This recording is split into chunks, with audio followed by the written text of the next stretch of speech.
মা কারাগারে আর সন্তান একাধিক মামলা মাথায় নিয়ে ৭ সমুদ্র ১৩ নদী পেরিয়ে সুদূর লন্ডনে। কারো সঙ্গে কারোর দেখা নেই। মা ডেকে তার বুকে ঝাঁপিয়ে পড়তে পারেনি সন্তান। পরম স্নেহে সন্তানকে বুকে টেনে নিতে পারেননি মাও।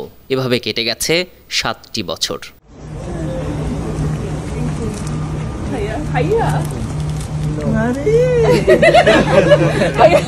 অবশেষে ৭ বছর পর সন্তান বিএনপির ভারপ্রাপ্ত চেয়ারম্যান তারেক রহমান মাকে জড়িয়ে ধরলেন। আর মা খালেদা জিয়াও পরম স্নেহে বুকে নিলেন তারেক জিয়াকে। লন্ডনে যখন মা ছেলে একে অপরকে দেখলেন তখন তাদের চোখে ছিল অশ্রু। এই আবেগময় মুহূর্ত শুধু তাদের জন্যই বিশেষ ছিল না, বরং উপস্থিত পরিবার এবং কাছের মানুষদের জন্যও ছিল হৃদয়স্পর্শী। এমন দৃশ্যে উপস্থিত সবাই ছিলেন অশ্রুসিক্ত।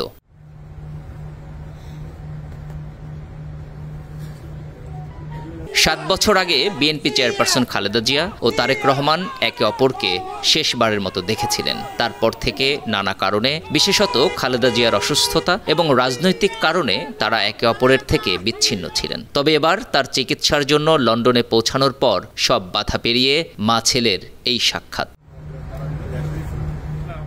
তারেক রহমান তার মায়ের কাছে গিয়ে তার হাতে হাত রাখলেন, আর খালেদা জিয়া তাকে জড়িয়ে ধরলেন। ওই মুহূর্তে যেন সময় থমকে গিয়েছিল।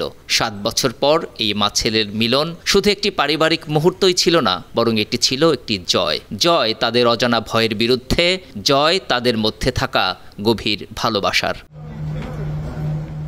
এমন দৃশ্য মনে করিয়ে দেয় সম্পর্কের অটুট বন্ধন কখনোই সময় বা দূরত্ব দ্বারা বিচ্ছিন্ন হতে পারে না। দীর্ঘ সময় পর মায়ের স্পর্শ পাওয়া আর তার বুকের মাঝে আশ্রয় নেয়া পৃথিবীর সবচেয়ে নিরাপদ জায়গা যেন এটাই। তাদের এই মিলনের দৃশ্য শুধু পরিবারের জন্যই নয়, বরং রাজনৈতিক প্রেক্ষাপটে এটিও একটি বিশেষ ঘটনা। দীর্ঘ ৭ বছরে যে সম্পর্কের ফাঁক তৈরি হয়েছিল সেটি আজ পূর্ণ হয়ে গেল।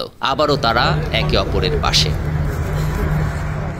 এর আগে লন্ডনের স্থানীয় সময় বুধবার সকাল ৯টা ৫ মিনিটে খালেদা জিয়াকে বহনকারী উড়োজাহাজটি লন্ডনের হিথ্রো বিমানবন্দরে অবতরণ করে। সেখানে খালেদা জিয়াকে স্বাগত জানাতে তার বড় ছেলে বিএনপির ভারপ্রাপ্ত চেয়ারম্যান তারেক রহমানের সাথে পুত্রবধূ জুবাইদা রহমানও বিমানবন্দরে উপস্থিত হন।